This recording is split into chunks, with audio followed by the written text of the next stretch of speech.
What's going on, guys? This is Mysterune. So we just got a new OCG metagame breakdown for goddamn a lot of top performing decks from 28 tournaments during the span of like almost 3 weeks. Looks like 18, 19 days, whatever, I can't count. So yeah, number 1, number 2, and number 3. This is going to be an absolute bomb. But before this video starts, make sure you like and subscribe. Check me out on Twitch and Instagram. And now let's jump right into it. So as we can see in the pie chart, Branded Despia is still the number 1 best deck, but really not by a long shot. It actually looks like it's basically just tied with Flunderies and Tenyi at this point, because it only got like 3 more representation than Flunderies and 4 more than by the way, this isn't Tenyi. This is so confusing and very misleading, but this is basically the equivalent of Based for the OCG. So it's the Rose Dragon, Needle Fiber, Brave Token, whatever, just combination of good cards. But yeah, not Tenyi. Anyways, Drytron, Mysterune is insane. Oh my god. I'm going to be talking about this later on. And of course, Tri-Brigade Lusk with some other combo decks. Yeah, I mean, you're always going to be seeing those decks, you know, Virtual World, Tenyi Sword Soul, Therion, Adamantipator, Eldritch, every single time. Just actually kind of surprised that no pure Eldritch managed to top. It was only branded Eldritch. And then, yeah, whatever, Marincess, Lamengrate, Shadal, Sky Striker, Tri-Brigade, Evil Twin, Labyrinth, very interesting. This is a new deck. I'm not shocked, but I'm pretty impressed by the fact that this was able to do such a, I don't know, such a good performance right off the bat. This is the very beginning, and people are already doing pretty well with it, so not too bad at all. Medalche, Punk, Phantom Knight. Punk is actually becoming like ridiculously unfair because there's a new card from Power of the Elements, I think. Yeah, the card's insane. I could be wrong, though. It could have been Dimension Force. Anyways, Umi, Altergeist, Adventurer, 3-Axis, Branded Dinomorphia, Branded Dragon Maid, Hero, Magician, Numeron, Orcus, Chuking Dino, Zephyra, and Adignister. Yeah, I mean, you're always going to be seeing the exact same decks getting, like, one representation. But then you have some random-ass weird shit like Umi randomly topping, like, bruh. And yeah, it's just kind of funny. Anyways, Branded Despia, look at this, man. We used to always see the Brave Token engine in Branded Despia. Now, guess what we have instead, bro? Oh my god. Can you see it? Actually, this is crazy, man. 3 Theresia with 3 Dinomorphia Frenzy. By the way, in case you're wondering, they did that because the Brave Token engine just decreased the consistency since you had to play like 3 starters for 3 bad cards. You know, Journey of Destiny, the Equip Spell, and the Griffin Rider. And the only good starters were like Foolish, Aquamancer, and Rite of Ermesia. So it actually kind of sucked more often than not. And now you can kind of not really have to care about, you know, drawing a Lubert, because now a Lubert obviously is a starter, but now people are playing another kind of engine to increase the consistency or aggressivity of the deck. That's not even a word, whatever. Yeah, man, this I can't believe people are actually playing Dinomorphia as an engine in this deck out of everything. Yeah, exactly as Akira. Pretty sure this is Akira, who, of course it's always Akira, the freaking man, the myth, the legend. The deck runs a small Dinomorphia package consisting of 3 Theresia and 3 Frenzy. Both of them are the 1-card starters. And then in the extra deck, you play 2 of the Big Bird and then 1 of the boy that copies the effect in the grave. And then you play 1 Rexstrom, so 4 fusion monsters and 6 cards in the main deck, nothing else. You don't need anything more. And yeah, Dinomorphia Frenzy is used to summon the Kentragina, which would banish Frenzy from the grave and copy the effect to summon the Rexstrom. And then Rexstrom can make it so that your opponent cannot use monster effects of monsters that have more or equal attack than your life points. And you're always like on the brink of death with this deck. you're always like, you pay 4,000 to use the first card, and then you pay like another 2,000 for the fusion, and then you pay like 1,000 for the Rexstrom. So like your opponent is like under a total skill drain. It's ridiculous. As Dinomorphia Theresia effect is able to set Dinomorphia Frenzy from the deck, all 6 Dinomorphia cards in the main deck are starter cards, exactly as I said. So now, basically, Branded Despia has more starter cards. So you have your Luber, your Branded Fusion, your Branded Opening. Can't believe Branded Opening is a 2 now. It's just so crazy, but whatever. Counting in 2 Pot of Prosperity. So in total, we can kind of say that you have 16 quote-unquote starters if you really want to consider Pot of Prosperity to be a starter. I kind of want to consider Foolish to be like a semi-starter, but realistically, it's kind of not, because Foolish Burial actually isn't the same thing as straight up drawing a Luber. And now you might be thinking, well, why? What does it change? If you Foolish for Tragedy, then you search a Looper, and that is still the same thing as drawing a Looper. Not quite, because that would mean that you used up your effect of Tragedy. So when you go Branded Fusion to send the Tragedy, that second copy of Tragedy will not search. Therefore, you cannot get the Ad Libitum search from your deck to your hand, and your combo is actually going to be a little worse. So that's the reason why people are not playing Gold Sarcophagus anymore, even though they actually could, because it is very redundant with Foolish Burial, which actually has a little more options, being able to send, I don't know, Despian Comedy, for example, whereas Gold Sarc for Despian Comedy would have been straight up stupid. Yeah, definitely something that you have to keep in mind. Apart from that, people are actually really preparing themselves for a mirror match. So 1 branded Exile in the mirror match, 2, well, for the mirror match rather, 2 branded in red, and then everything else is quite just, I mean, average in a way, 12 hand traps, that's a lot. 40 card deck with Crossout, Call by the Grave, etc, blah blah blah. And yeah, the extra deck people basically, I think they've cut the second copy of Masquerade with the Link monsters. So now people are on 15 fusion monsters. What that means is that if on your if you win the dice roll and you go first, and you have something like non-fusion area or whatever that basically prevents your opponent from summoning fusion monsters, you will never lose, because your opponent has no plays. Literally no plays. Can't use the extra deck though. So basically your non-fusion area is like a domain of the monarchs. But the thing is, this deck with just the main deck cards doesn't do anything. The monsters are very weak. Like, your strongest play would be like a Looper Beatdown. So that's why I keep saying, cards like Dimensional Barrier, Non-Fusion Area, there are so many other cards.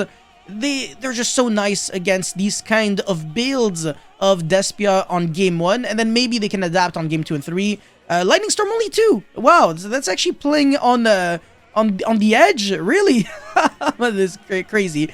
And then the Banshee with Zombie World, etc. The Barrier, Nibiru Joel, Ghost Bell Veiler, even more hand traps as if you didn't need, and Dark World, what the frick? People are crazy. Anyways, the second deck is Flunderies, so people are actually trying to prepare themselves for a card that actually could be super annoying, which is Zombie World. So people are citing Twin Twister in the deck instead of Lightning Storm, because people will use Banshee to chain to your effects of the Flunderies monsters, so there's like kind of no way to play around it.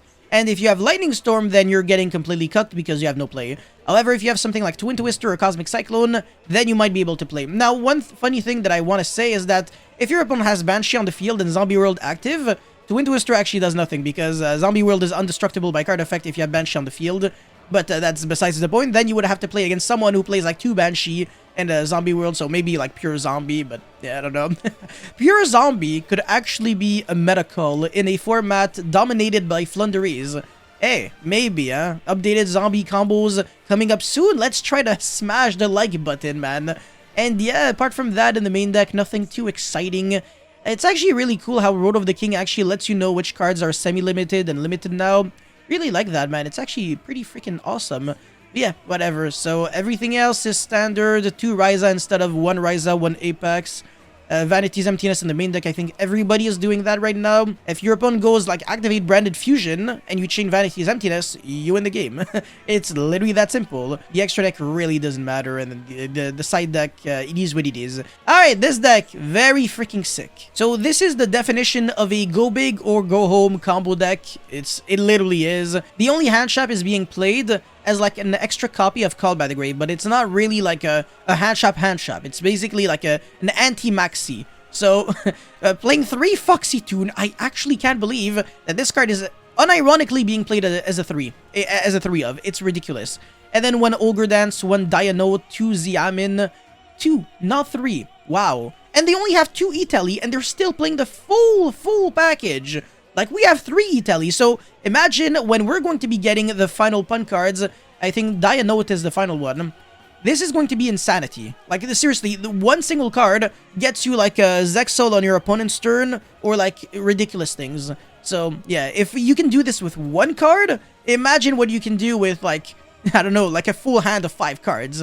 And you can do so much because you can make Cherubini to send the Aquamancer and then get your Rite of Aramesia and then make your Griffin negate so you can not lose to Nibiru and then go for Needle Fiber route and stuff like that. So that's the reason why people are still going for that package of the Brave token, even though it's at 1, because if you're playing a 3-axis deck, or like Cherubini Turbo, then you really don't care if you only have like 2 copies of the starters. Well, 3 because Foolish Burial, but whatever, you get the point. But yeah, the Tenyis are very minimalistic here. I mean, you're only playing 2 Vishuddha, 1 Ashuna, 1 Adara, and they're basically just there because they're level 7. So, like, you make Galaxy Tomahawk, and then you summon as many tokens, you make Oradon, and then you play from there. That combo cannot exist in the TCG. We do not have Galaxy Tomahawk, and we also do not have O-Lion, so you will not be able to Synchro Summon for Denglong using the O-Lion and one of the tokens.